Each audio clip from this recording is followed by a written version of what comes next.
Salut la mi fa nag bu bàyyi yéen ngi si jàmm bu baax en fait pour ñu ma doon laaj nag nañ tijjee compte Binance c'est simple Binance mooy plateforme bi nga xam ne moom utiliser pour jënd ak jaay crypto quoi plateforme bi ëpp na nit utiliser donc mën nga ñëw bu la neexee par Google ñu recherché woon nañ ko ba noppi waaw boo duggee ci Google face bi la lay indil léegi daf lay indil deux options benn pour nga ubbee ko ak sa Google deuxième ak sa Apple j'espère Google bi mooy gën a yomb nga tapé ouvrir par Google. nga def continuer avec Google mu indi la ci beneen page bon différent y a beaucoup de comptes donc par là il faut nga jël beneen kii comme que am na compte donc faaw ma def choisir un autre compte def choisir un autre compte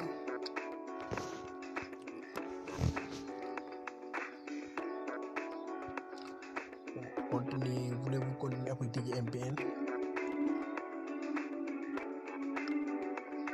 Bon après nga dugal sa ay information personnelle ay sa ay tour sant genre yooyu noonu